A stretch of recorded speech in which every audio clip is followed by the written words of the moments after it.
জমিজমা, টাকা পয়সা বা অন্য যে কোনো কিছু নিয়ে যে কারোর সাথে দ্বন্দ্ববিবাদ আমাদের সমাজে খুবই সাধারণ একটা বিষয়।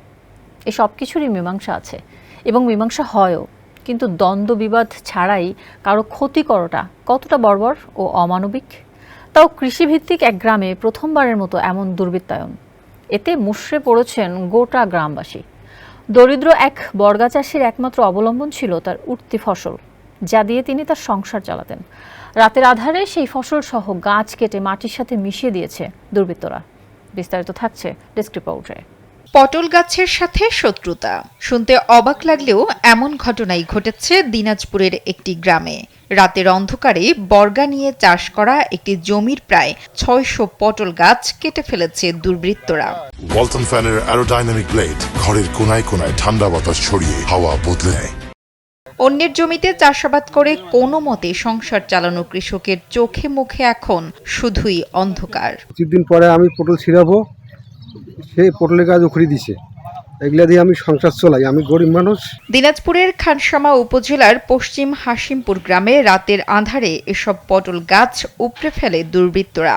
সোমবার দিবাগত রাতে উপজেলার গোয়ালডিহি ইউনিয়নের পশ্চিম হাসিমপুর এলাকার কৃষক রফিকুল ইসলামের ক্ষেতে ঘটে এই ঘটনা। একমাত্র অবলম্বন ক্ষেতের ফসলটুকু হারিয়ে দিশেহারা ওই বর্গা চাষি। জানা গেছে, অন্যের জমি চুক্তিতে নিয়ে চাষাবাদ করে সংসার চালান কৃষক রফিকুল ইসলাম। প্রায় ৩৫% জমিতে এবার পটলের চারা লাগিয়েছেন তিনি। ফলন ভালো হওয়ায় লাভের আশায় দিন গুনছিলেন রফিকুল। কিছুদিনের মধ্যে পটল কেটে বাজারে বিক্রি করার প্রস্তুতি নিলেও মঙ্গলবার সকালে দেখতে পান কে বা কারা তার সব গাছ গোড়া থেকে কেটে ফেলেছে। আমি মাসির কাছে ৩৫ শতক জমি চুক্তি নিয়ে আমি আবাদ করি। আমি বর্গা চাষি, এগুলা দিয়ে আমি সংসার চালাই।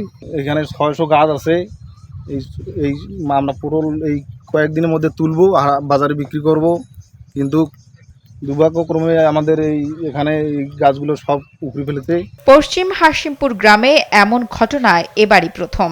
একজন কৃষকের এত বড় ক্ষতি কেউ করতে পারে এমনটা ভেবেই তারা হতবাক। ক্ষতিপূরণ সহ এর বিচার দাবি করেন গ্রামের অন্যান্য কৃষকরা। 10 দিনের মধ্যেই কিন্তু ফসলটা কোনি তুলবে, এমন সময় কে জানি বা কাহারা এই কাজগুলো ঘটাইছে। প্রচুর গরিব মানুষ, এনার বাসা কিন্তু এখানে না, অন্য জায়গায় আসছে। এখানে অনেক আগেই আমাদের এখানে থাকে, এখানে আবাদ সাবাদ করে, মানে কোনো দিনও কারোর সঙ্গে কোনো ধরনের ঝগড়া কাজিয়া এই ধরনের কোনো কিছু করে নেই। আজকে ওনার এত বড় একটা ক্ষতি হলো। আসলে আমরা গ্রামবাসী, আমরা ওনার কী উপহার দিলাম? ওনাকে যে আমরা এখানে নিয়ে আসলাম, কী উপহার দিলাম? ওনার যে ক্ষেত বাড়িতে পটল বাড়িতে যে ক্ষতিটা করলো, আসলে এটা কিন্তু একটা সবচেয়ে বড় মানবাধিকার একটা কাজ। এই ক্ষেত দেখে আমাদের চোখের পানি পড়তেছে। আমরা বিচার চাবো না, উচিত বিচারও চাই, ক্ষতিপূরণ পর্যন্ত চাই। অভিযোগের ভিত্তিতে তদন্ত করে ব্যবস্থা নেওয়া হবে বলে জানান খানসামা উপজেলা ভারপ্রাপ্ত কৃষি কর্মকর্তা হাবিবা আক্তার। আমার সাথে কথা হয়েছে, এসও সাহেব ওখানে গেছিল খোঁজ নিতে, আমাদের কাছে একটা অভিযোগ দিয়ে গেছে। অভিযোগ বলতে ইনচার্জ বরাবরও দিচ্ছে, আমাদেরকে অনুলিপি দিয়ে গেছে। খানসামা থানার ভারপ্রাপ্ত কর্মকর্তা মোজাহারুল ইসলাম জানান, তদন্ত করে আইনগত ব্যবস্থা গ্রহণ করা হবে।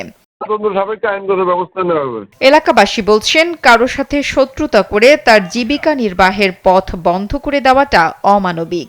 যে বা যারা এই অপকর্ম করেছে তাদের দৃষ্টান্তমূলক শাস্তির দাবি করছেন তারা। নুসরাত জাহান কলি, কালবেলা।